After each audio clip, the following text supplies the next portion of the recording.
Damos de manera formal la bienvenida a cada uno de los que nos acompañan a través de esta transmisión en vivo y en directo, aquellos quienes no están en la ciudad de Bogotá y por esa razón nos acompañan en vivo y en directo. También damos la bienvenida a la iglesia local de aquí de la ciudad de Bogotá y sus municipios aledaños. Tenemos hermanos de varios municipios también aledaños, entre los cuales se encuentra este humilde servidor. Un saludo para todos y quiero invitarles formalmente a que vayamos a las Escrituras, vayamos a la palabra, al Evangelio de Juan, capítulo 12. Vamos a ir todos a nuestra Biblia y vamos a atender el Evangelio de Juan, capítulo 12. ¿Listo? Juan, capítulo 12. Vamos a estar muy atentos a esta porción de la Escritura, Juan capítulo 12. Hoy vamos a trabajar sobre los versículos 27 al 33. ¿Amén? 27 al 33. Nuestra predicación bíblica el día de hoy se titula, como lo podemos ver en pantalla, Ha llegado la hora. Acompáñeme con ese título, Ha llegado la hora. Ha llegado la hora. Y en Juan capítulo 12, verso 27 al 33, vamos a darnos cuenta de qué hora ha llegado. Ese es el propósito del día de hoy, entender por qué ha llegado la hora. ¿La hora de qué? ¿Listo? Quiero pedirles entonces que me regalen un amén si ya todos estamos en el Evangelio de Juan 12, verso 27. ¿Amén? Listo. Vamos a leer del 27 al 33. Pido que estemos solemnemente muy atentos, mis hermanos, porque va a ser leído no cualquier libro, va a ser leído el Evangelio de Cristo, la palabra de Dios. Es decir, Dios va a hablar. El Señor dice en este momento, Juan 12, 27, 33. Ahora está turbada mi alma. ¿Y qué diré? Habla ahí Jesús. Padre, sálvame de esta hora. Mas para eso ha llegado esta hora. Mas para eso he llegado a esta hora. Verso 28. Padre, glorifica tu nombre.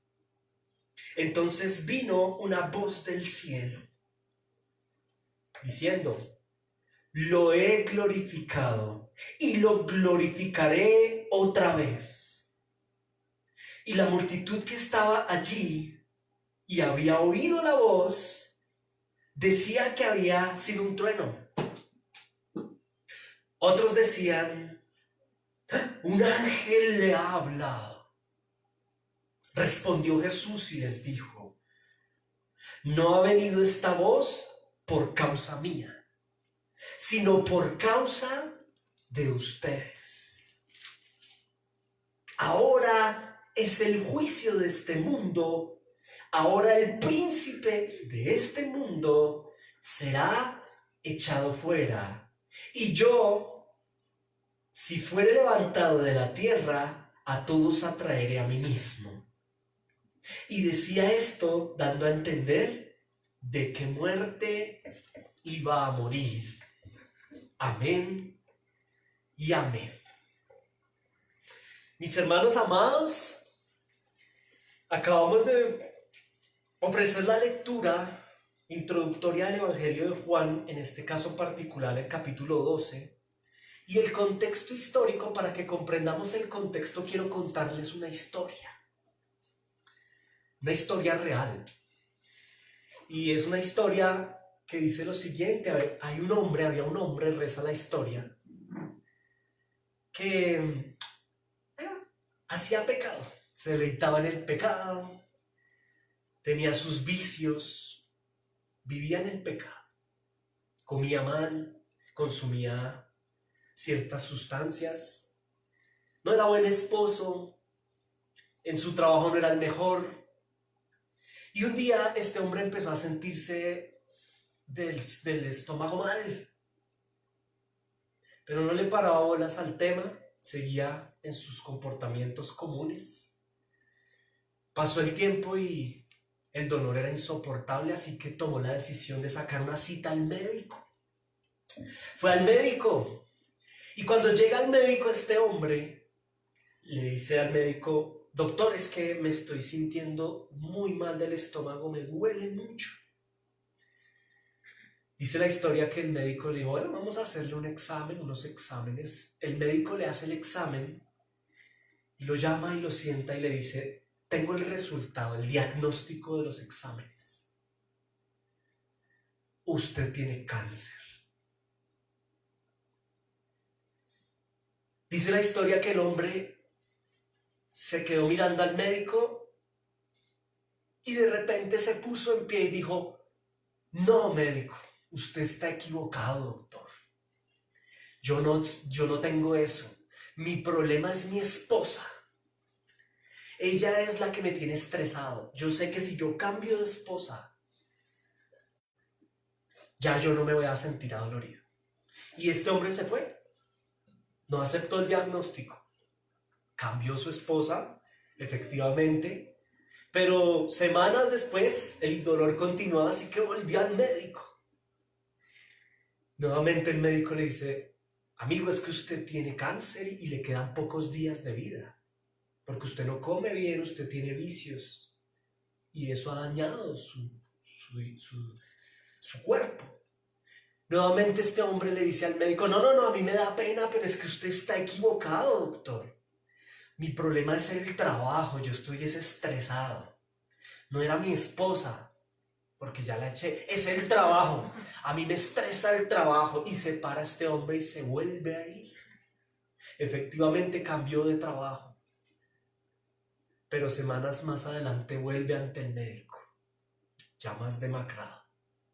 El médico le dice: tú tienes un problema, tienes cáncer y estás en etapa terminal. Y este hombre se pone en pie molesto y le dice al médico: no, eso no es así, usted está equivocado. Mi problema es este país. Yo necesito irme de aquí, porque cuando yo cambie de nación, mi vida va a cambiar. Al final de la historia, este hombre murió. Murió. Y usted dirá: bueno, ¿por qué esta historia? Y es que esta historia relata el panorama actual del mundo y además el contexto de Juan 12. El mundo tiene un problema. El mundo es analogía al protagonista de nuestra historia, este hombre. El mundo tiene un diagnóstico. ¿Y quién dio el diagnóstico? El Padre envía a su Hijo, al Mesías, como médico, a ofrecer el diagnóstico al mundo. Un diagnóstico divino e incómodo, pero real. Viene Jesucristo, el enviado del Padre, y le dice al mundo como el médico al hombre: necesitas medicina, tu pecado ha traído muerte. Y la paga del pecado es muerte. Mas Cristo, yo, dice el Señor, soy vida en abundancia. Pero ¿sabe qué está ocurriendo, mi amado hermano? Que el mundo es como este hombre, y quiero que piensen en Juan 12. Está Jesucristo en la fiesta de la Pascua, en una fiesta religiosa, diciéndole al mundo: ustedes tienen un diagnóstico y es que son enemigos de Dios por el pecado. Pero las multitudes de Juan 12, como hoy, el mundo mismo se pone en pie y le dice al Mesías: no, tú estás equivocado. Yo no tengo pecado. Yo no estoy enfermo, yo estoy bien. Mi problema es otro, Jesús. Ese es el mundo que no quiere escuchar la verdad. Muchos del mundo buscan más bien interpretar o reinterpretar el diagnóstico del médico. Eso es lo que hace el mundo. No, no, no, Jesús, tú estás equivocado. Yo no estoy muerto ni enfermo de pecado. Yo lo que necesito es mejorar mi economía. Eso es lo que está pasando en Juan 12, mis hermanos. Los simpatizantes le dicen a Jesús, no, tú sí, eres Mesías, pero Mesías, yo te espero como más bien un economista. A mí no me digas que tengo cáncer y que voy a morir, que estoy muerto y que tengo pecado y que soy enemigo del Padre. Yo prefiero un Mesías economista que me hable de dinero, o tal vez un Mesías psicólogo. Así como en la historia el hombre le cambió el diagnóstico al médico. No, yo necesito es cambiar de esposa. El mundo le dice a Cristo, no, yo necesito es mejorar mi economía. El mundo le dice a Cristo, yo necesito es psicólogo, yo necesito un Mesías psicólogo porque es que yo estoy estresado emocionalmente, estoy alterado. Tal vez otros reinterpretan la verdad del diagnóstico esperando un activista político, un Mesías político. Nosotros necesitamos es un Mesías, como está pasando en Juan 12, que se siente en el trono del templo y ejerza un poder político. Otros esperan un diagnóstico del Mesías más pragmático, más práctico. A nosotros denos algo práctico, algo que me sirva para la vida. Cómo ser mejor mujer, mejor mamá, mejor. Otros esperan de Jesucristo en Juan 12 un Mesías que traiga estrategias para la prosperidad o abundancia material. Eso es lo que desea el mundo. Eso es lo que desean las multitudes en Juan 12. Y este es el contexto de nuestro pasaje, mis hermanos. Como lo hemos venido aprendiendo, aproximadamente por estadística 2 millones de personas celebrando una fiesta religiosa. Y en esa fiesta se presenta el Mesías Salvador como médico. Mas ellos no reciben el diagnóstico, tal cual sucede el día de hoy. Pero quiero que vayamos más allá, mi amado hermano, para entrar en el tema. Y es que en este contexto vemos dos situaciones particulares ya leídas en el pasaje. Por eso se llama "Ha llegado la hora". Diga conmigo, ha llegado la hora. ¿Por qué? Ha llegado la hora de que sucedan dos cosas. Lo acabamos de leer. Lo primero, ha llegado la hora del padecimiento. Y lo segundo que vamos a ver hoy, ha llegado la hora del juicio al mundo y su principado. ¿Qué es eso, Mauricio? Ya lo vamos a ver. Pero quiero que si está tomando nota, escriba lo siguiente. La predicación de hoy se titula "Ha llegado la hora" y está dividida en dos. Número 1, ha llegado la hora del padecimiento. Y número 2, ha llegado la hora del juicio al mundo y su principado. Lea conmigo el verso 27 al 30, por favor. Leámoslo despacio porque, punto número 1, ha llegado la hora del padecimiento. ¿Cuál padecimiento, Mauricio? Mire el padecimiento, verso 27 al 30. Ahora, dice Cristo, está turbada mi alma. ¿Y qué diré? Padre, sálvame de esta hora. Ya ha llegado la hora. Mas para eso he llegado a esta hora. Padre, glorifica tu nombre. Piense en lo siguiente, mi amado hermano. A mí me conmueve esto tremendamente, no sé si a usted. ¿Por qué? Dice el verso 27 que ahora está turbada el alma de Jesús. Piense en eso. Cristo evidencia su profunda aflicción. Él está turbado. ¿Usted comprende esto, mi hermano? Jesús está turbado, está afligido. ¿Y por qué? Porque llegó la hora. ¿La hora de qué? En contadas horas, mi amado hermano, algo que ya había sido anunciado por los profetas va a suceder. Y Cristo está, digámoslo así, está asustado, está afligido. Dios está afligido. Así como Dios lloró, en este momento, mire que Dios experimenta emociones. En este momento, el llorar pasó a un segundo plano. ¿Por qué? Porque en este momento hay una aflicción. Mientras todo el mundo está celebrando, ¿se acuerda la entrada del día anterior? Con cánticos, con danzas, el Señor está turbado. No solo por Israel, la ciudad, y la conducta de la ciudad, a la cual se le presenta un diagnóstico y no lo recibe, sino que está turbado por lo que va a pasar. ¿Qué va a pasar? Lo cantamos ahorita. ¿Dónde está? Por Dios. Lo cantábamos ahorita. Sí, aquí está. Lo profetizó 700 años antes Isaías.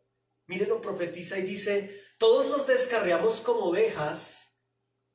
Espéreme un momento, hermano. Ha llegado la hora de esto. Por esto está afligido Cristo, por lo que vamos a leer. 700 años profetizado antes de que viniera.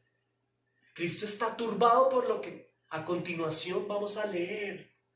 Cada uno se apartó de su camino, mas el Padre, Isaías 53, verso 10, el Padre ejecutó sobre él el pecado de todos nosotros. Angustiado él, note que ¿quién está angustiado? Es un pasaje paralelo a Juan capítulo 12, verso 27. Está angustiado. ¿Por qué está angustiado? Además está ¿qué? Turbado, afligido. ¿Por qué? Por lo anterior. Porque está próximo a padecer la ira del Padre. Ejecutó sobre el pecado sobre todos nosotros, angustiado, afligido, no abrió su boca. Como cordero fue llevado al matadero, y como oveja delante de sus trasquiladores, enmudeció. No abrió su boca, no se defendió. Voluntariamente fue a la cruz, enmudeció. Con todo eso, lea conmigo: el Padre quiso quebrantarlo. El Padre quiso vocacionalmente quebrantarlo, sujetándolo a padecimiento cuando haya puesto su vida en intercambio por el pecado. ¿Por qué el versículo 27 nos dice, mis hermanos, que Jesús está turbado? Porque Jesús es consciente de que en contados minutos no va a ser entregado en manos de hombres, sino en manos del Padre. Ha llegado la hora, número uno, mis hermanos, ha llegado la hora de recibir la ira de Dios. El Hijo recibirá la ira del Padre.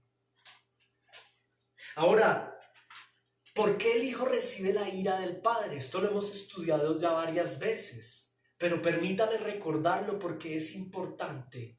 Cristo recibe la ira del Padre, esa ira que merecíamos tú, yo y el mundo. Él la recibe. ¿Para qué? Para darnos libertad y perdón de pecados. Diga conmigo: libertad y perdón. Pero mi hermano, esa libertad tiene un precio. Tiene un precio. ¿Cuál es el precio de esa libertad? Un precio bastante costoso, descrito aquí en la profecía: la muerte del Cordero en manos del Padre. Y aquí llegó la hora. Jesús no se puede disfrutar esa fiesta, mis hermanos, porque Él es consciente y quiere que avancemos, por favor. Quiero invitarla a que piense en lo siguiente. El profeta Isaías habló esta profecía 700 años antes de Cristo. Mire lo que a mí me pone aquí la piel de gallina. Lo que sigue en el pasaje de Juan 12. Mire ahí el versículo 27. Mire ahora lo que el 27, el 28 dice: Padre. ¿Quién está hablando a quién? Jesús.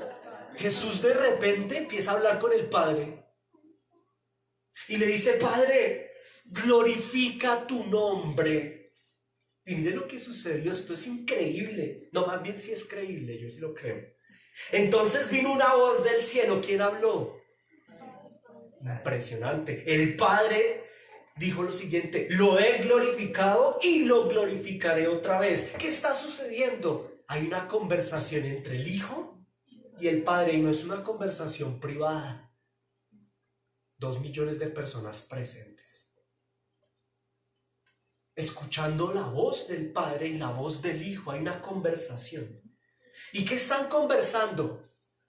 El Padre le dice al Hijo: en próximas horas no voy a derramar mi ira sobre ti. Pero le dice al Hijo: el Hijo es justo, él no pecó nunca. Y él le dice: te voy a glorificar. Porque el Padre es consciente de que el Hijo está abatido, está asustado, está, más que asustado no es la palabra, está afligido. ¿Y por qué está afligido Cristo? No solo porque va a padecer la ira del Padre, sino porque el Padre se va a separar de él. Y el Padre le da un voto de confianza y le dice: yo te voy a glorificar. Ahora, aquí hay algo profundo, y es lo siguiente, mi amado hermano. Esta conversación que están teniendo acá es una conversación que tuvieron antes de la fundación del mundo. Mire esto. Está en Efesios capítulo 1, verso 4. Mire esta conversación. Esto que acabamos de leer a continuación es una conversación que existió antes de que todo existiera. Y dice: según nos escogió en él, el Padre nos escogió ¿a quiénes? A su iglesia, en Cristo, en él, antes de la fundación del mundo, para que fuéramos santos y sin mancha delante de él. En amor nos predestinó para adoptarnos como hijos suyos. ¿Cómo nos adopta? Por Jesucristo, conforme a su voluntad. En Cristo tenemos redención mediante ¿qué? Su sangre perdona nuestros pecados en gracia. Esta situación de Efesios 1:4 es una conversación, un pacto que hacen antes de fundar el mundo el Padre, el Hijo y el Espíritu Santo. Hay una conversación antes de la fundación del mundo, y esa conversación dice: vea, ellos conversaron antes de crear la tierra. Y en esa conversación el Padre le dice al Hijo que va a adoptar personas a través de la muerte del Hijo. Ahora piense, esto es antes de la fundación del mundo. Antes de que todo existiera, el Padre le dice al Hijo: mire lo eterno de Dios. Dios es eterno. Esto es incomprensible, mis hermanos, al entendimiento humano. Dios, antes de crear la tierra y al hombre, Dios ya sabía que su Hijo tenía un destino: morir en la cruz por el perdón de el pecado y la adopción de hijos. Y esta conversación antes de la fundación del mundo se vuelve a suscitar aquí en Juan. Llegó el momento. Antes de la fundación del mundo, Jesús dijo: Padre, allá ellos tres. Se llama el pacto de la redención. Jesús le dijo al Padre: ya sabemos que Adán va a pecar, va a caer el mundo. El hombre es pecado. Jesús le dijo: Padre, yo voy a la cruz. Yo derrama tu ira sobre mí para el perdón de los pecados. Pero es que antes de la fundación del mundo, ese pacto ahora sí va a ser ejecutado. Por eso la predicación se llama "Ha llegado la hora". Porque aquí en Efesios era un pacto a futuro. Pero aquí en Juan 12 llegó la hora de que este pacto, y Dios no miente, Él no es hombre para que se arrepienta, ese pacto se tiene que cumplir. Por eso Jesús, turbado, ahora está turbado porque ya no está allá en el cielo con el Padre diciendo: yo voy a ir a futuro. Ahora llegó el momento esperado por X cantidad de tiempo. El Señor Jesús sabe que ese pacto se va a cumplir en próximas horas. Y el Señor Jesús, ahora sí podemos entender la oración. El Señor, qué fiesta, qué ramos, qué religiosos, qué fariseos, qué nada, discípulos. Y empieza a hablarle a sus discípulos. Y habla con ellos y habla con el Padre. Estoy afligido. Dice ahí el Señor que está afligido. Padre, glorifica tu nombre. Y lo tremendo es que el Padre le responde. Pero ¿sabe qué es lo más triste en parte de la situación? Note algo. La voz del Padre en ese momento, al igual que hoy, ¿se acuerda el diagnóstico del comienzo de la historia? La voz del Padre, el Padre habló aquí. ¿Y sabe qué pasa? La voz del Padre es escuchada solamente por ¿quiénes? Por los discípulos. La demás gente no la escuchó. Fue clara, fue audible. Pero ¿qué sucedió? Dijeron que era un trueno. No escucharon la voz de Dios. No escucharon el diagnóstico. No escucharon al Padre. Dice acá el versículo 29, dice, y la multitud que estaba allí, que había oído la voz, ¿sí nota que sí la oyeron?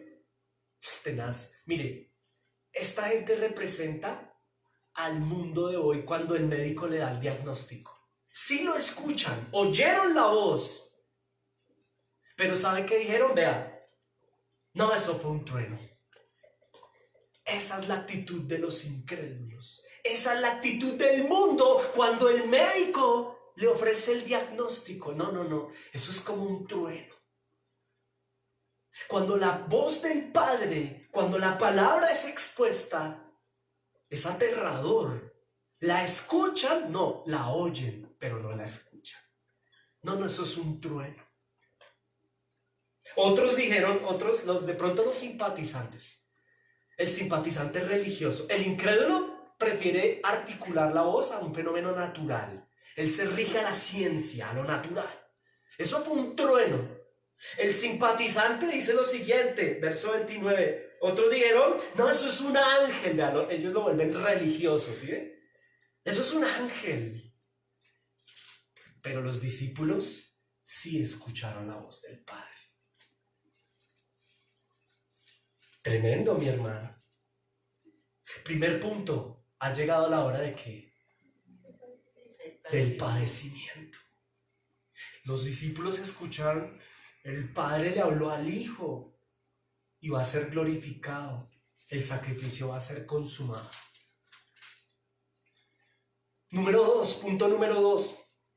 Ha llegado la hora del juicio al mundo y su principado. Esto que va a exponer a continuación no es fácil. Le pido que esté muy conectado con la palabra. Porque ha llegado la hora del juicio al mundo y su principado.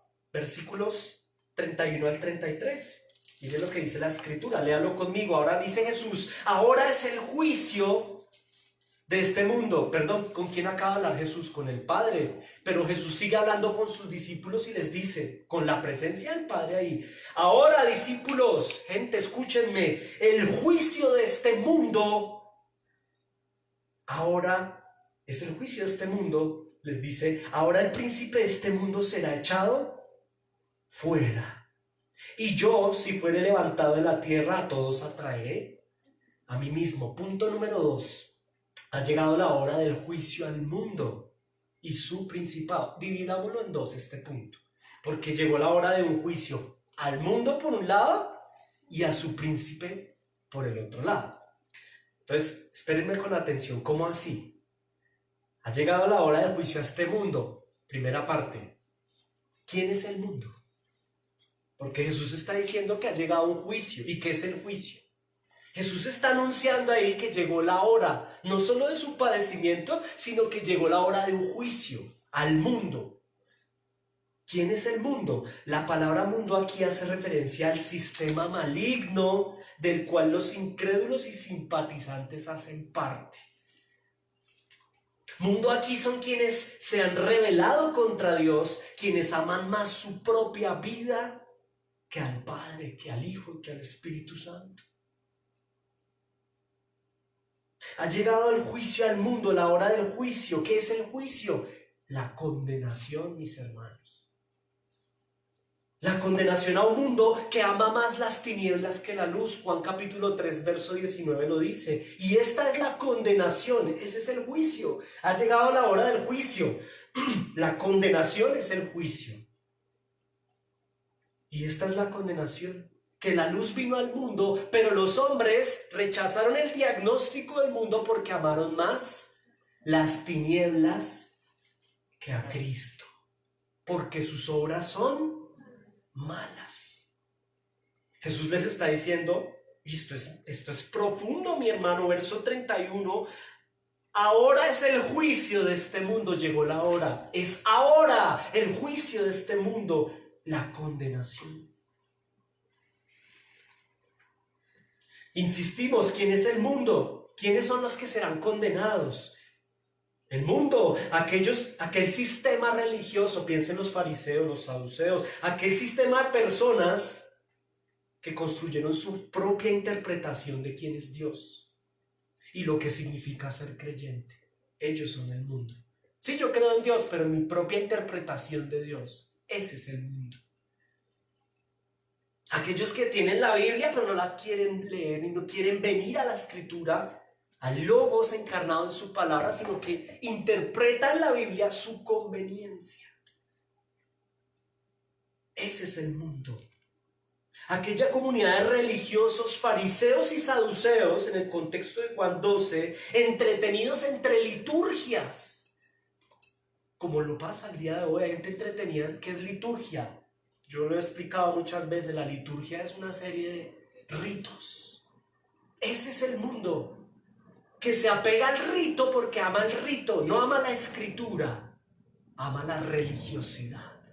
Ama la fiesta de la Pascua porque come, danza, cambia de ambiente, le dan permiso laboral de 7, 8 días que duraban las fiestas judías. Ama ir a mostrar su barba, su atuendo, a hablar en las esquinas y a rezar duro, pero no aman a Dios. Ama ir el día de reposo, a que lo vean en la congregación, pero entre semana su vida está entregada voluntariamente al pecado. Ese es el mundo. Ama las falsas profecías, aquellos que no se arrepienten de su pecado. Doctor, no me hable de ese diagnóstico, hábleme de otro diagnóstico. Y prefieren cambiar de médico. Prefiero ir a otro que me diga lo que yo quiero. Escuchar, sí, usted no tiene cáncer, usted está estresado. Ese sí me gusta. Ese sí me... Doctor, dígame que necesito divorciarme porque es que esa señora no me la aguanto. Eso es lo que quiero que me diga. Ese es el mundo. El que no viene a la luz. Juan capítulo 3, verso 20. ¿Por qué no vienen a la luz? Para que sus obras no sean puestas en evidencia. El juicio ha llegado, les dice Jesús ahí. El juicio ha llegado. Condenación eterna, pues se han resistido a la verdad de Cristo. Uy, tremendo, mi hermano. Pero hay una parte, vea, Jesús también dice ahí que llegó el juicio a este mundo. ¿Y también a quién? Al príncipe de este mundo, quien será echado fuera. Ha llegado el juicio al príncipe. ¿Quién es el príncipe de este mundo? Vea, usted infiere aquí varias cosas. Pero con la ayuda del Espíritu Santo, permítame ir avanzando. El príncipe de este mundo se llama Satanás, engañador. ¿Cierto? Él es el príncipe del mundo. Y dice Cristo en el verso 21 que llegó la hora. No solo llegó la hora del sacrificio, ¿cierto? No solo llegó la hora del juicio al mundo por su incredulidad y por su amor al pecado, sino que también llegó la hora de que el príncipe de este mundo sea echado fuera. Satanás, el príncipe de este mundo, será echado fuera. ¿Cuándo? ¿Cuándo será echado fuera, mis hermanos? Nosotros no somos dispensacionalistas. Esta iglesia tiene una postura bíblica. Somos amilenialistas. Porque la Biblia lo es. ¿Cuándo fue echado fuera Satanás? ¿Jesús está hablando en futuro, en pasado o en presente? Léalo conmigo, Juan capítulo 12, 31, ahí está, vea. Ahora es el juicio de este mundo. ¿Dice ahora o dice mañana? Ahora el príncipe de este mundo será echado fuera. Mi amado hermano, escúcheme con atención lo siguiente. Lo que va a suceder en próximas horas aquí en Juan 12 es la consumación de un pacto. Es la oportunidad de salvación para muchas personas y es la hora y el momento en el cual Satanás ha sido echado fuera. El príncipe de este mundo ha sido echado fuera en ese momento. Él ha sido atado, es un sinónimo. Satanás ha sido atado, echado fuera, para que pierda poder, autoridad e influencia en este mundo. Piénsenlo, para poder entender este versículo, es necesario que usted piense en lo siguiente. Estamos en Juan 12, ¿cierto? Antes de la muerte de Cristo, por los siglos, las naciones estaban a merced de la libertad de Satanás para engañarlos. Ignorancia, muerte espiritual, desconocimiento de Dios, sí, lo había, ese es el hombre natural. Pero antes de este pasaje, el engañador andaba libre. Un ejemplo de esto, piensa en las naciones antes de Cristo, los imperios antes de Cristo. El imperio egipcio, el imperio romano, el imperio babilónico. Si quiere, piense en la América prehispánica. ¿Qué estaba sucediendo acá en ese momento de Juan 12? Los únicos que tenían la revelación era el pueblo de Israel. El resto de las naciones estaban entregadas a su natural condición caída y a la libertad que tenía Satanás de engañarlos. Algunos dicen bravos, no, pero es que vinieron a traernos la Biblia aquí a América. Mi hermano, piense en lo siguiente. Antes de Juan 12, Satanás estaba libre y suelto, engañando civilizaciones completas, entregadas a la hechicería, al homicidio, a la barbarie. Civilizaciones, entre comillas, abusando sexualmente de mujeres. Niños entregados a sacrificios a dioses paganos, masacres de sangre, todo ello producto de la depravación total del hombre, pero también de la libertad que tuvo Satanás, porque la palabra no había sido revelada al mundo, solamente a quienes, al pueblo de Israel. A partir de este momento Jesús dice algo que es revelador, mis hermanos. Verso 31, llegó el juicio del mundo y ahora en este momento, por la muerte del Cordero, el príncipe ha sido echado fuera, ha sido atado. Lo que significa esto, mis hermanos, es que antes de Cristo Satanás tenía libertad. A partir de este momento Satanás está atado. ¿Cómo así? Lo que está sucediendo acá es que Cristo, por su sacrificio, viene no solo a perdonar los pecados de ¿quién? De algunos que han sido previamente escogidos en el pacto de la redención, sino que el Señor en su gracia también viene a atar a Satanás. En ese momento Satanás ha sido atado, aquí lo está diciendo, ha sido atado, ha sido amarrado, si lo quiere pensar de esa manera. Ha sido echado fuera.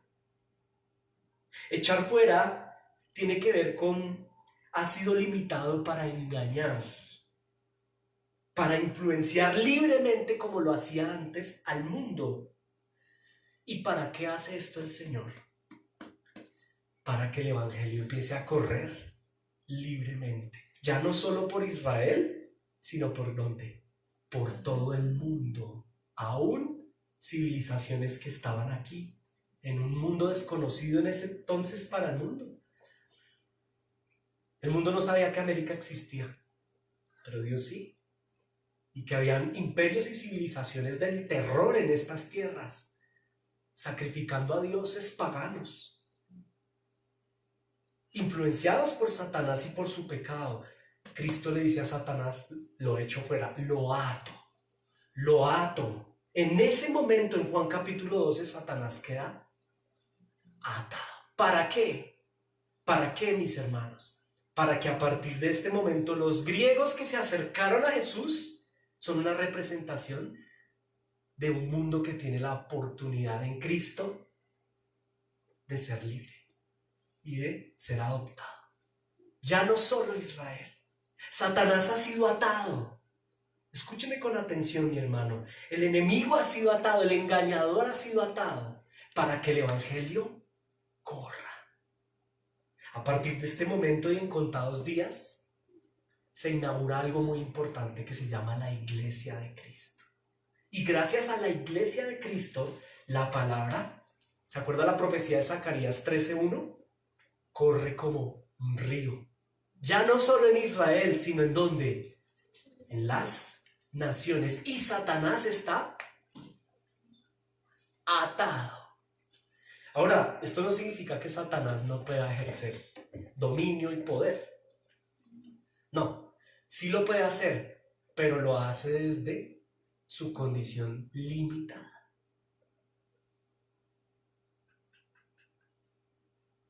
¿Dónde está atado?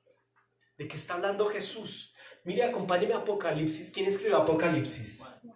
El mismo autor del Evangelio de Juan, la misma persona inspirada por el Espíritu Santo que escribió Juan 12, escribió lo que vamos a leer. Mire la pantalla, Apocalipsis 20. Dice la Escritura, vi un ángel que descendía del cielo. ¿Dónde está atado Satanás? Vea, ¿por qué echado fuera? ¿Qué significa? Vi un ángel que descendía del cielo con la llave del abismo. ¿Dónde está atado Satanás? Pues el lugar se llama el abismo. No sé dónde queda ni quiero saberlo. Pero se llama el abismo.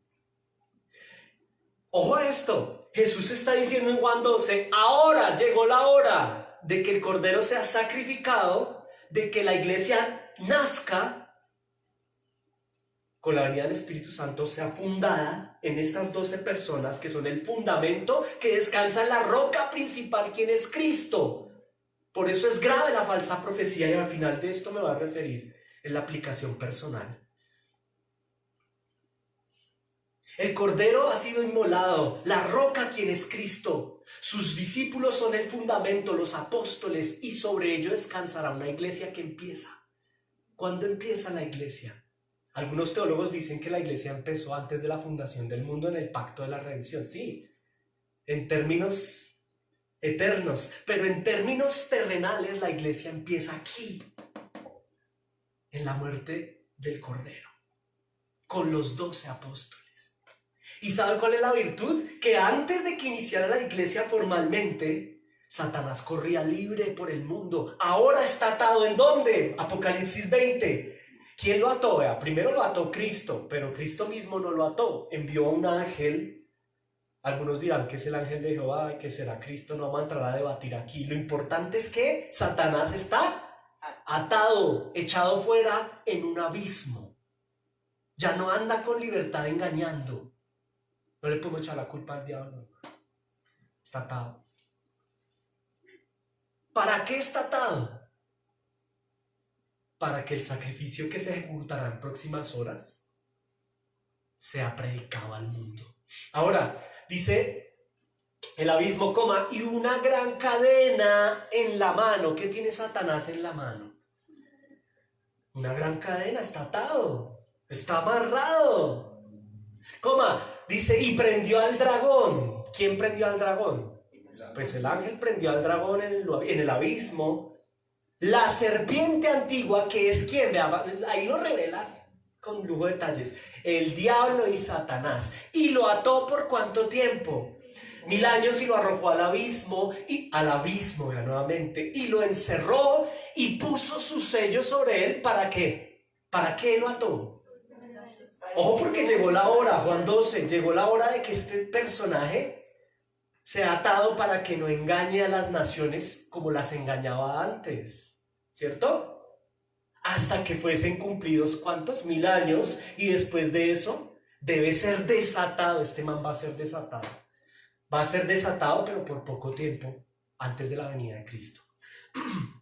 Mis hermanos, volvamos a Juan 12, que es un pasaje paralelo. Satanás ha sido atado, ¿cierto? Ahora, espérenme un momento.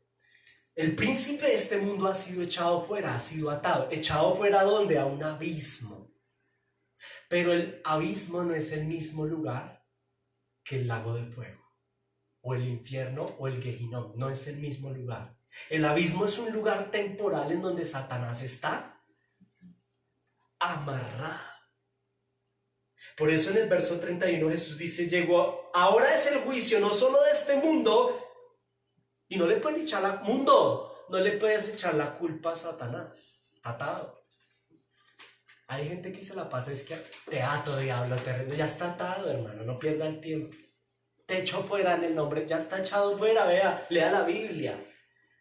Ya está echado fuera. El problema no es el diablo, el problema es el mundo y su pecado. Ese es el problema. Nuestro pecado, el pecado del mundo. El mundo dice, Juan capítulo 3, que está la condenación. ¿El mundo ha sido condenado por el diablo? ¿Por culpa del diablo? No. Por su incredulidad y su pecado. Ahora, ¿quién llegue al cielo a decirle a Jesús, no, yo me porté mal porque el diablo me engañó? No, como Eva, ¿no? Fue la serpiente. No le eche la culpa, está atada. Fue usted. Fue usted. No, es la realidad. Muchos llegarán, el mundo llegará al juicio a echarle la culpa a otros. Pero está condenado de algo. El mundo está condenado y el enemigo está, el príncipe de este mundo ha sido atado, echado fuera. Ahora, wow, ¿dónde está atado? Ya lo vimos, en el abismo. No sabemos dónde es, pero es un abismo y allá está atado. Quiero que escuche lo siguiente. Esto no significa que Satanás no pueda causar daño mientras esté atado. Recuerde la trilogía satánica. ¿Se acuerda cuál es la trilogía satánica que Apocalipsis la revela? Satanás está atado en el abismo, pero él no trabaja solo. Trabaja con la bestia y el falso profeta. Mientras Satanás está atado, el falso profeta sí está profetizando mentiras con ayuda de la bestia. Es decir, aunque el enemigo está atado y el propósito de atar al enemigo es que el evangelio corra, que la iglesia pueda predicar, el enemigo no se puede meter con la iglesia, hermano. Por lo menos por ahora, porque más adelante, antes de la venida del Señor, Satanás va a estar suelto y va a tocar a la iglesia. Va a haber una gran tribulación, va a haber un tiempo en donde dice la escritura que por amor a los escogidos Dios viene pronto, porque si no, no me salva.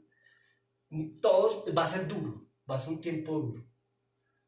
En este momento gozamos de la plena libertad y aquí ninguno de ustedes puede decir que ha sido perseguido por predicar el evangelio, porque el diablo está atado. El propósito de Cristo al decir llegó la hora de que el príncipe de este mundo sea echado fuera. El propósito de echar Cristo al enemigo fuera es que el evangelio empiece a ser predicado, y efectivamente fue lo que ocurrió. Los viajes de Pablo, ¿se acuerdan? Esos dos griegos que fueron a ver a Jesús, escucharon la voz del Padre, ellos se fueron a Grecia. Imagínense el imperio griego. ¿Quién engañaba a los griegos? La serpiente. Ahora está atada. Y en Grecia corrió el evangelio como río. ¿Por amor a quién? Efesios. A los escogidos. Ahora atención a esto.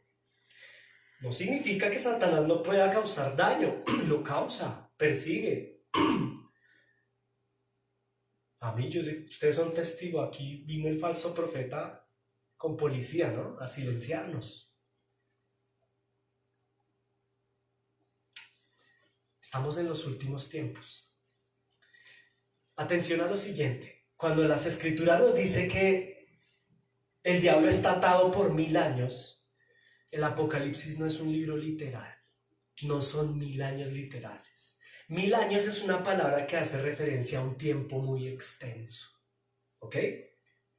No podemos contarlos. No, 1000 años son 1000 años. No. Se está refiriendo a un tiempo muy extenso. No sabemos cuánto es ese tiempo. Lo que sí sabemos es que Satanás está por un milenio. Entienda milenio, mi amado hermano, entendamos milenio como un tiempo largo, en sentido figurado, un gran tiempo. Es decir, a partir de Juan 12, Cristo ata al enemigo, lo echa fuera, para que por milenio, aquí empieza el milenio. Por eso les digo que nosotros no somos dispensacionalistas, somos amilenialistas, porque lo vemos en la escritura. Cristo está inaugurando el comienzo del fin. ¿Qué dicen los dispensacionalistas? Que son el 90% de la cristiandad actual. Cuente Testigos de Jehová, aún católicos. que el milenio no ha llegado, que va a venir un milenio. Mis hermanos, el milenio significa que los últimos días ya empezó. Ah, no, los testigos de Jehová creen en el milenio. Me corrijo ahí. Imagínense, ellos creen que estamos en los últimos días. Es decir, Cristo, la primera venida de Cristo, inaugura no solo el atamiento de Satanás para que el evangelio corra, sino que inaugura los últimos tiempos. El apóstol Pablo le dice al pastor joven Timoteo, le dice, en los últimos tiempos la maldad de los hombres se acrecentará. Estas son palabras mayores. Estamos viviendo los últimos tiempos. Prenda el televisor, no estamos viendo la maldad del hombre potenciada. La palabra se está cumpliendo. Es decir, estamos viviendo el milenio. Cristo viene pronto, mi hermano.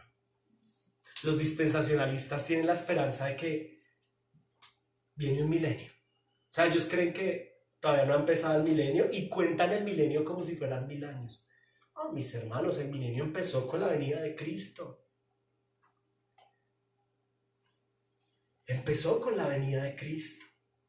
Estamos en los últimos tiempos y ese enemigo en los últimos tiempos está atado para que el evangelio sea predicado ¿a quiénes? ¿A los judíos?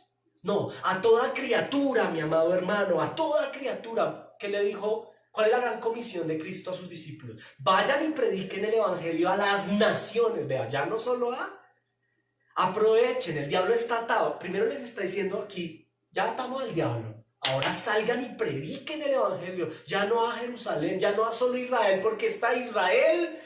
Zacarías 13:1. Hoy Jerusalén está ciega. Salgan y prediquen a las naciones. Aprovechando a estos dos griegos, bienvenido al reino de Dios. Ustedes que han creído. Prediquen el evangelio a las naciones. Esa es la razón por la cual Satán está atado. Para que en estos últimos tiempos el evangelio corra, se cumpla la gran comisión. Prediquen el evangelio y hagan discípulos. Pero esto será un tiempo determinado porque después será suelto. Mire lo que continúa diciendo Apocalipsis. Ahí en la pantalla dice, cuando los 1000 años se cumplan, recuerde que 1000 años no son literales, es un número que representa un tiempo largo. Cuando esos 1000 años, entre comillas, se cumplan, ¿qué pasará? Vea. ¿Qué pasó en Juan 12? Está atado, ¿cierto? Pero aquí, mire, cuando se cumplan, Satanás será suelto de su prisión, entre paréntesis, del abismo, que es su prisión. No debemos relacionar no pensemos que abismo y lago de fuego es lo mismo, vea. Será suelto de su prisión, verso 8, y saldrá a engañar a quien. Ahora sí va a salir otra vez este personaje, a engañar a las naciones. Pero ya hay un plus aquí, que en un milenio tuvimos oportunidad la iglesia de ¿qué? De predicar el evangelio. En este momento Satanás está atado, pero cuando salga se va a encontrar con una iglesia que hizo santa resistencia. Satanás está como el perro, como el toro. No, nosotros somos animalistas. Nosotros amamos los animales, ese ejemplo es horrible. Pero sí hay gente que es depravada y no le da de comer al perro y lo amarra y le saca la... Así está ese diablo, está atado, pero él va a salir, vea, porque Dios lo permite así. Va a salir a engañar. ¿A qué va a salir? A engañar a las naciones que están en los 4 ángulos de la tierra. Esto significa a todas las naciones. ¿Ok? Recuerde que el Apocalipsis es no literal, sino figurado, ¿sí? Simbólico. Dice, rodeando el campo. Vean, esto es tremendo, mis hermanos. Esto es el mismo autor de Juan 12. Escuche esto. ¿A quién va a venir a rodear Satanás? Lo primero que va a hacer Satanás al ser suelto, ¿va a qué? Rodear el campamento de los santos y la ciudad amada. ¿A quién se refiere? A la iglesia que ha estado por 1000 años predicando. No el falso profeta. En este momento, mientras la iglesia estamos aquí, encerrada, el falso profeta está mintiendo y las multitudes están detrás de ellos.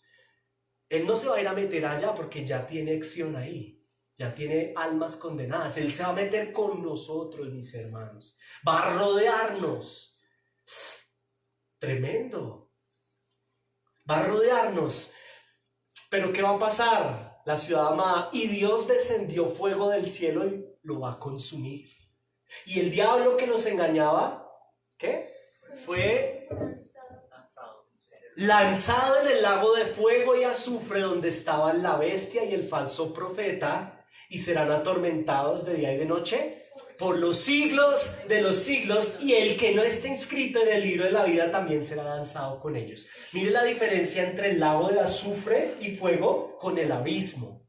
No es el mismo lugar. Al final Satanás tiene sus días contados y él sabe. ¿Con quién se va a ir? Con 3 grupos de personas. ¿Quiénes? Ahí está.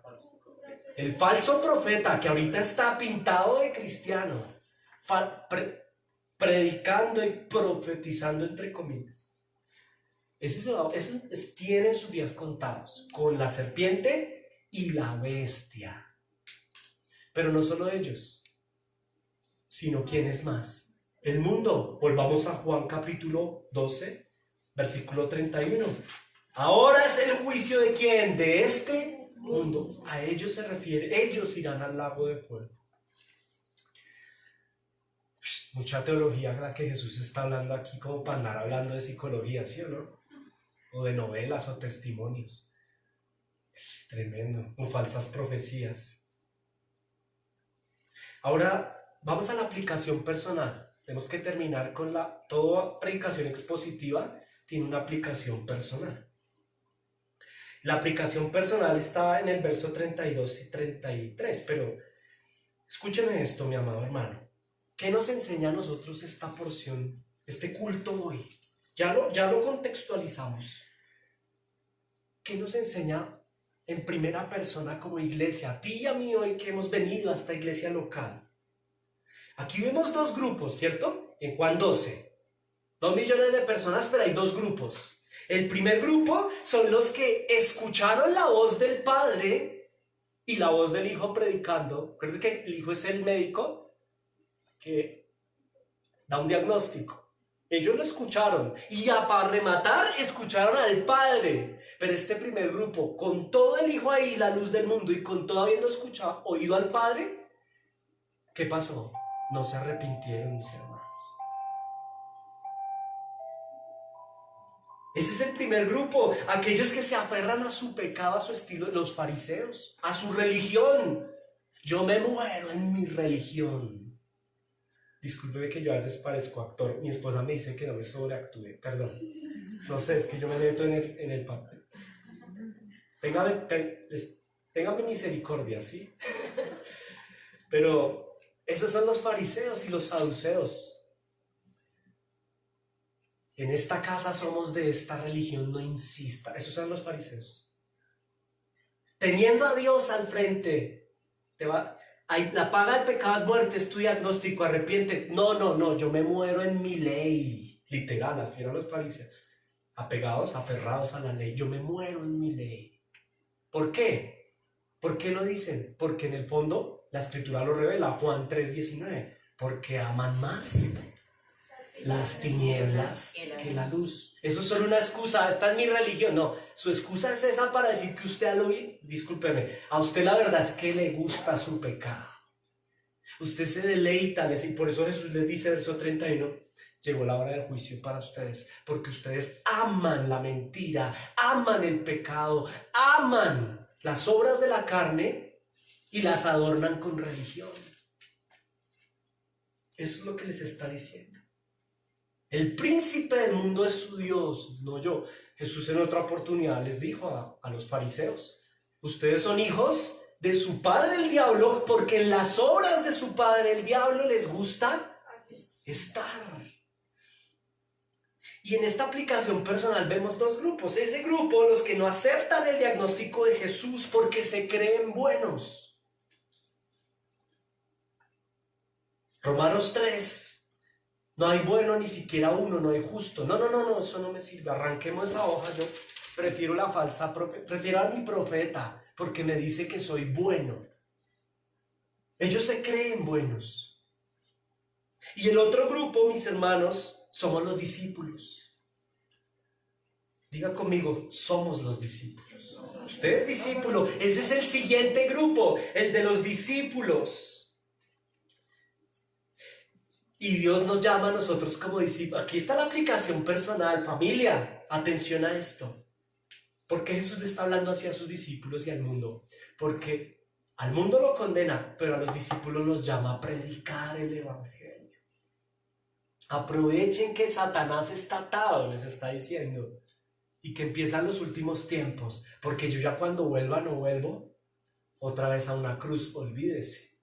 ¿Vengo a qué? A un juicio final. El segundo grupo son los discípulos, y lo que el Señor nos está diciendo hoy aquí es lo mismo que les dice a ellos. Dios te llama hoy, mi amado hermano, tú que eres discípulo de Cristo, a predicar su palabra. Así el mundo diga que es un trueno o que es un ángel. Prediquen el evangelio. Que el evangelio corra por tu boca, que tomes tu cruz y sigas a Cristo. Eso significa predicar a tiempo y fuera de tiempo. El Señor nos llama a resistir, a realizar la revolución del reino de Cristo.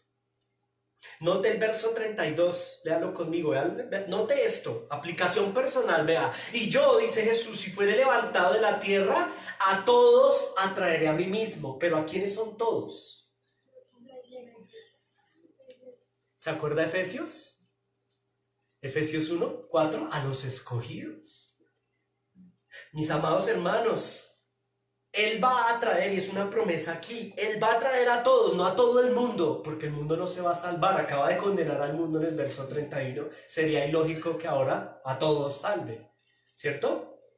Lo que nos está diciendo aquí el Señor Jesús es que Él va a traer a todos. ¿Quiénes son todos? Todos los que crean y se arrepientan de sus pecados. Y son todos, ¿por qué? Porque son de todas las naciones, y entre ellos está la América prehispánica, que en ese momento ni idea tenían de que existía. Mientras Jesús está hablando aquí, la luz del mundo vino allá a Jerusalén, en la prehispánica americana. Imagínense qué estaba pasando aquí. Hay evidencias de muchas civilizaciones, ¿no? Practicando el pecado de una manera impresionante. Cuando usted pueda ir a México, al Perú, hágase el tour y pregunte qué hacían en esas pirámides que el hombre hoy idolatra y las ve como el centro del universo. Idolatría y pecado, hechicería y Satanás ahí influenciando.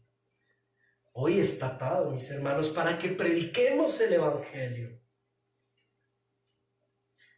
¿Quiénes son todos? Se refiere a nosotros, la iglesia. Aquellos que por gracia hemos sido capacitados para entender la verdad y salir de la trampa llamada sectarismo satánico disfrazado de iglesia. La gracia de Dios nos ha alcanzado, mis hermanos. Tú y yo estábamos presos como Pablo del sectarismo. ¿Cuántos años vivió Pablo? No los cuente, ni cuente los años que vivió usted en la secta. Pablo dice, no cuenta los años, él dice, todo lo tengo por basura. Pablo entiende que eso es basura, a cambio de vivir a Cristo. Y por eso Pablo se esfuerza como apóstol en predicar la Escritura. El Señor nos llama a ello. Y en esta aplicación personal, permítame ser insistente, pero es que Dios es más puntual en algo, ¿vea? Es doble lo que el Señor nos llama a hacer, vea.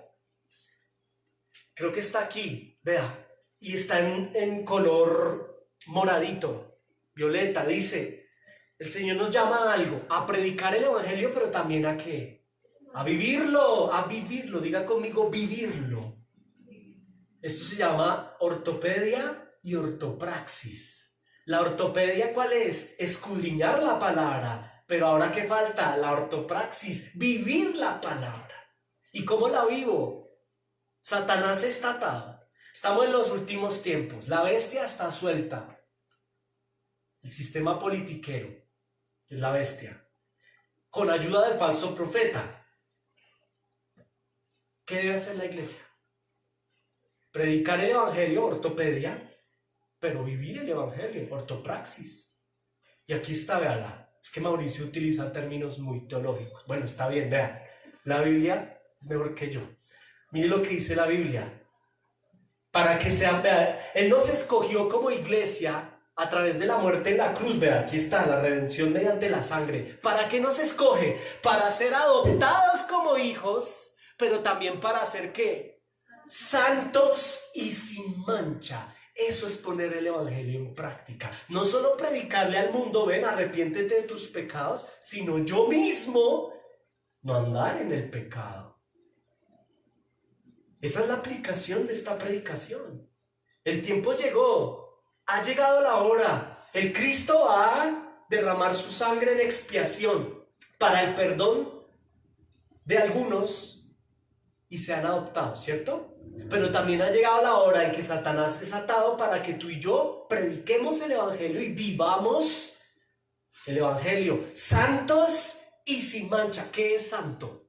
La palabra santo es sinónimo de eclesía. Eclesía, si la separamos en dos, la palabra ek, del griego eclesía, ek significa apartado de. Es decir, la palabra iglesia significa apartados del mundo. Hay dos reinos. El reino de Satanás, el cual su príncipe está atado. Cuando yo era niño jugaba un juego que era las cogidas. Y había un momento en donde uno congelaba con candado. Congelado con candado, entonces no podía mover, nadie lo podía descongelar, ¿sí o no? Pues, es la infancia, ¿no? En el barrio. Pero es lo que está sucediendo analógicamente con Satanás, está congelado. Nadie lo puede soltar. La bestia no le puede decir descongelado, no, ese man está ahí.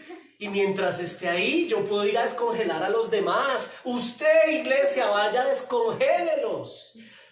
Usted no los cambia, predíqueles el evangelio. Usted no puede cambiar a sus hijos, ni el psicólogo. No seamos ridículos. El mundo le dice a usted que el yoga, el psicólogo, que yo no sé, el engañador es el engañador, ¿no? No, nadie puede cambiar a nadie, solo el evangelio y el Espíritu Santo juntos. Hay que predicar. ¿Cómo conocerán si no hay quien les predique? Pastor, estoy preocupado por mis hijos. Ah, bueno, ¿y qué has hecho? ¿Les has predicado el evangelio? No, entonces no estás preocupado. Estás emocionalmente afectado. Hay que predicar el evangelio. Y no solo predicarlo, vivirlo. Santos, eclesia, apartados. Mi hermano, apártate del pecado. El Señor Jesús le está diciendo a sus discípulos en medio de todas esas multitudes: a ustedes no vivan como ellos. Estos tipos son religiosos, son fariseos, hablan de la Biblia, ortopedia, una mala ortopedia, ¿no? Pero no hacen ortopraxis. Ustedes sí. Vivan el evangelio, no solo predíquenlo, sino vívanlo. Y habla de sin mancha. ¿A qué se refiere sin mancha? Sin mancha. No puede haber evidencia en nosotros del hacer pecado. No estamos para eso, mis hermanos. Usted se ha puesto un saco que recién salió blanco, como el traje con el que se casó Andrés. Perdóname que te use de ejemplo. Lindo, ¿no? Un traje fino, costoso. Carísimo ese traje, lindo, blanco. O como el traje con el que se casó mi esposa. Lindo, blanco, pero semejante mancha. No sé, puede ser costoso, mi hermano. Puede ser lleno de piedras preciosas, los rubíes, las esmeraldas, lo que usted se pueda imaginar.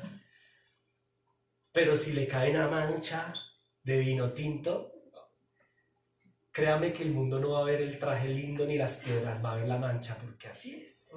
Por eso el Señor nos dice que seamos santos y sin mancha. Predica el evangelio en tu casa, mi hermano. Ay, yo quiero ser misionero a las naciones. No, relájese. Relájese.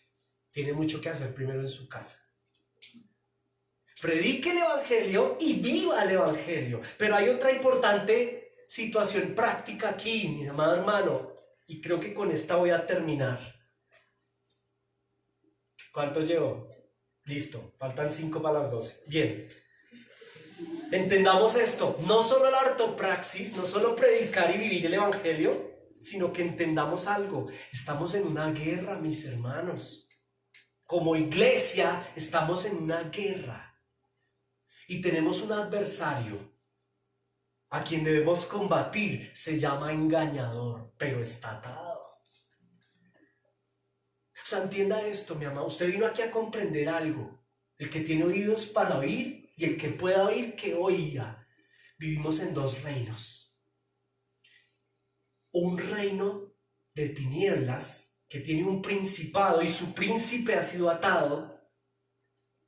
Y ese reino es religioso, se disfraza de religión. Pero dentro de este reino de principado de tinieblas, de maldad, hay otro reino inaugurado en Juan 12. El reino de Cristo, y es su iglesia, santa, pura y sin mancha. Hay 2 reinos. Y entienda esto, estamos en una guerra reino contra reino. Pero no es para que usted vamos a hacer guerra, zapateo, anulo, ataco. Ese es el reino de las tinieblas. Satanás se ríe con esas tonterías porque los tiene entretenidos con bobadas. El más feliz ahí, el atado, ¿no? Pero sus demonios son felices. Los demonios danzan con ese tipo de prácticas, con ellos allá. Ellos son felices porque eso son tonterías. La guerra no se gana zapateando y echando fuera al diablo. Él ya está atado. La guerra se gana predicando el evangelio. Y entre más tiempo pase las iglesias encerradas en 4 paredes, zapateando y echando fuera con los ojos cerrados, más felices están los demonios. Porque la iglesia está perdiendo el tiempo ahí encerrada en vez de salir a predicar el evangelio. Entre más tiempo la gente pase, la iglesia, entre comillas, pase encerrada, bajando la cabeza y que otro venga y le haga supuesta profecía, entre más tiempo pierdan ahí, más tiempo gana el enemigo, porque la palabra no está siendo predicada. Iglesia de Cristo, Dios te dice en esta mañana, ya basta de perder el tiempo. Predica el evangelio, porque es lo mismo. Yo a veces me burlo, Mauricio, me burlo no debería hacerlo, ¿no? Pido perdón por eso, Señor, que uno a veces se burla de ellos, ¿no? Porque están zapateando, porque están haciendo, pero ¿de qué me sirve burlarme de ellos si yo no predico? Estoy haciendo lo mismo, de pronto no zapateo, pero estoy perdiendo el tiempo igual que ellos. La verdadera iglesia tiene un adversario. Somos un reino de Cristo inaugurado en Juan, dentro de un contexto terrenal y diabólico animal. Tenemos un adversario, Satanás, está atado. ¿Cómo lo enfrento? ¿Qué significa Satanás? Es que esto es muy importante, mi amado. Yo sé que el tiempo pero esto es muy importante. Satanás significa engañador. ¿Cómo combato a mi enemigo? ¿Cómo combato al engañador? Desengañando. Deja de zapatear, aunque aquí no lo hacemos, ¿no? Pero, ¿cuál es el punto? ¿Cómo atacamos el reino de las tinieblas mientras su principado está atado? ¿Cómo atacamos? Desengañando al mundo. Satanás, ¿qué significa engañador? Miente. Nosotros, predicando la verdad, lo contraatacamos. Y para eso fue atado. La muerte de Cristo trajo como consecuencia la oportunidad de ser hijos de Dios para nosotros, pero también una responsabilidad. Porque hay gente que quiere ser hija de Dios, hijo de Dios, pero no quiere asumir el rol de ser hijo. Yo quiero los privilegios de ser el hijo consentido de la casa de papá, pero no quiero hacer aseo, no quiero hacer nada. Solo que papi me consienta. Ese no es un verdadero hijo de Dios. Un buen hijo entiende quién es en Cristo, adoptado por hijo, por el Padre a través del Hijo, pero también entiende que tiene responsabilidades en su hogar, en su reino. Predicar el Evangelio. No te quejes, predica. Escuche esto. ¿Cómo contrarresto a Satanás, el engañador? Desengañando. ¿Cuál es el engaño? Piensa en Génesis. ¿Cómo engaña Satanás a la mujer y al hombre? De hecho, digámoslo al revés. Satanás engañó al hombre. Algunos dirán, ay, fue a la mujer. No, porque el hombre es la cabeza. Sí, no le podemos echar la culpa a la mujer. Ay, es la mujer, no sea machista. El hombre es la cabeza. Dios llama al hombre. ¿Cómo engañó Dios al hombre? ¿Cómo engañó Satanás al hombre? ¿Cómo lo engañó? ¿Cómo contrarrestamos ese engaño? Escuche esto. No morirás. Número 1. Número 2. Serás como Dios. ¿No le dijo eso la serpiente al hombre? No morirás. Eso es mentira, porque Dios ya le había dicho morirás. Y serás como Dios. Ahora, ¿no es lo que piensa el mundo? Que no está muerto y que son dioses. A pesar de que está atado, continúa engañando. No como antes. Está atado. Pero, ¿cuál es nuestra labor? ¿A qué voy? Que esta está la aplicación práctica, mis hermanos. Que Dios nos ayude. Su labor y mi labor como iglesia es ir a decirle al mundo: tú piensas que no morirás, estás muerto. Esa es tu labor. Tu familia está ahorita ya en el asado, en la ciclovía. Ellos están felices porque el engañador les dijo que no han muerto. Lo mismo que le dijo a la serpiente: no morirás, estás muerto. Esa es la labor de la iglesia. Estás muerto. Y además, Satanás le dijo al hombre: serás como Dios. Eso es falso. Y el mundo cree que es, el hombre cree que es Dios. Prueba de ello, y aquí está grabado en video, prueba de ello es la modernidad o la ilustración, el antropocentrismo. El hombre cree que es Dios. No ha sido el engañador, aún atado, no ha sido diligente en su obra de engaño. ¿Cómo lo contrarrestamos? Prediquémosle al mundo que están engañados como: estás muerto y además no eres Dios. Déjame decirte eso. Tú no eres el centro. ¿Sabes qué es el problema? Que el mundo desde que son niños les alimenta eso. Los papás mismos, las mamás mismas les potencian a los niños creerse en el centro del universo, el Dios de la casa. Eso no le puede decir nada al nene. Entonces, no sabemos dónde sentar al nene. Y él crece en su pecado, y en su caída y en su depravación, crece sintiéndose el centro del universo. Labor de padres, iglesia, no tienes que ir a ser misionero a ningún lado, haz tu misión en tu casa, como madre, como padre, predícale a tus hijos y diles: perdón, estás muerto, te puedo amar mucho, pero tú estás muerto en delitos y pecados y eres enemigo de Dios. Y 2, no eres Dios, eres enemigo de un Dios verdadero. Pero espere, que es que no he terminado, mi hermano. Aquí hay otros 2 datos adicionales. El engañador está atado, ¿sí o no? Pero es que hay un adversario atado que trabaja en grupo. Este man sí sabe trabajar en grupo. ¿Con quién? Con el falso profeta. A ese también lo tenemos que combatir. ¿Cómo combatimos al falso profeta? ¿Cómo trabaja el falso profeta? Mintiendo, engañando. Con falsa profecía.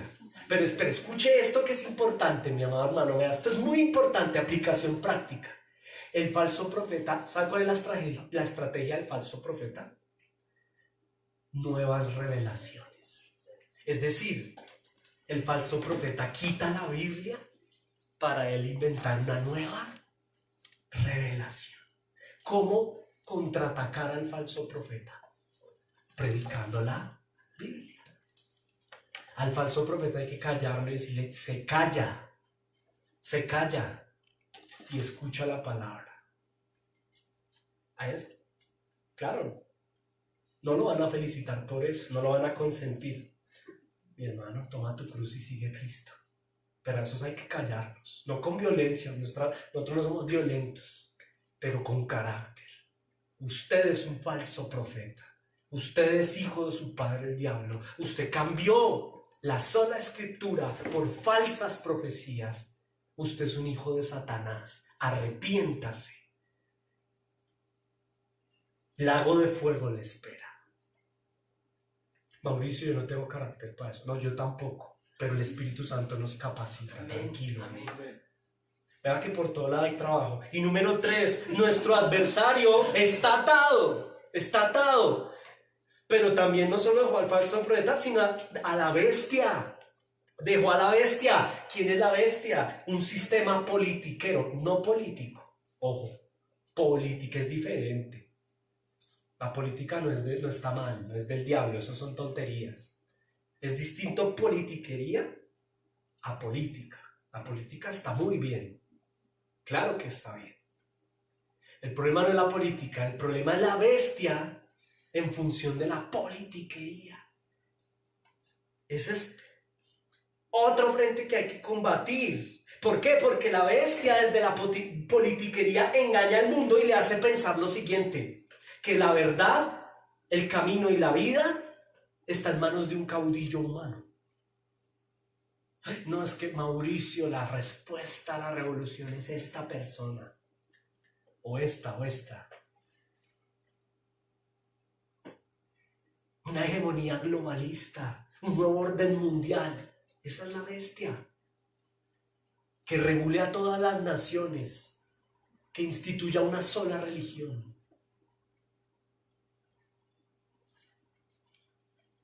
Que persigue a Cristo. Que la bestia odia a Cristo. ¿Cómo enfrentarla? Desenmascarándola. Ese es el reino de las tinieblas representado en el poder politiquero, la bestia. ¿Y cómo sube la bestia al poder político? A través del falso profeta. No vota a la gente. El falso profeta convence a los engañados para que suban a la bestia al poder, para que abracen la hegemonía globalista. Y la gente se mata en debates políticos en favor de la bestia. Sea del tinte que sea. Hay una hegemonía globalista, hay una cuarta bestia profetizada por Daniel y tendrá que ser ejecutada. Y la gente se matará creyendo y disertando, pensando que tienen la verdad, y la verdad se llama Cristo. ¿Cómo contraatacar a la hegemonía globalista y el poder de la bestia, la cual quiere entronar al falso profeta de la serpiente? Desenmascarándola, diciéndole al mundo: el reino de los cielos se acerca. Piensa en Juan Bautista, ¿no lo hacía? Juan Bautista le decía con carácter a la bestia, al poder político: el reino de Dios se acerca. Es decir, les está diciendo: ese reino globalista, esa hegemonía de ustedes es satánica, es falsa. Eso es lo que hace el predicador. Le decimos al mundo: ay, mundo, tú tienes puestas tus esperanzas en X partido. Yo te digo: el reino de los cielos se acerca. Todo eso es del mundo. Hay un nuevo reino, el reino de Cristo. Juan el Bautista es un ejemplo de la aplicación de la ortopraxis para nosotros de este pasaje. Ya Jesús hizo el trabajo, murió en la cruz, nos reconcilia con el Padre, ató al enemigo. De aquí en adelante tú y yo somos Juan Bautista. El reino de los cielos se acerca. Cuéntele a la gente que hay otro reino, porque la gente cree que esto es el aquí y el ahora. El mundo cree que esto es aquí, por eso se desesperan por comprar. Es que el metro cuadrado de finca raíz, ay, mi hermano. El reino de los cielos se acerca y usted estresado porque el metro cuadrado de finca raíz vale más allá que aquí, mijo. Usted no va a llevar nada. ¿Cuánto le cuesta pagar ese metro cuadrado de finca raíz? ¿Cuántas jornadas de trabajo lo tendrán esclavizado? Para que no venga a la iglesia. Abre los ojos, despierta, y la luz de Cristo te alumbrará. ¿Cuánta gente ahorita está cansada del trabajo para poder pagar los metros cuadrados de algo que no sirve y no te vas a llevar? Ven a Cristo. Tu vida está en juego. El diagnóstico es, y tú que me escuchas, mi amado hermano, si eres hermano, predica a Cristo. Si estás en sectarismo o no crees en Cristo, arrepiéntete de tu pecado. El reino de los cielos se acerca. El reino de los cielos ha llegado, la hora ha llegado, la luz del mundo, quien es Cristo, ha llegado para que aquel que crea en Él no se pierda y tenga vida eterna. Amén y amén. Vamos a ponernos en pie y vamos a orar. Y nos despedimos de los hermanos que nos acompañaron en la transmisión. El Señor les bendice.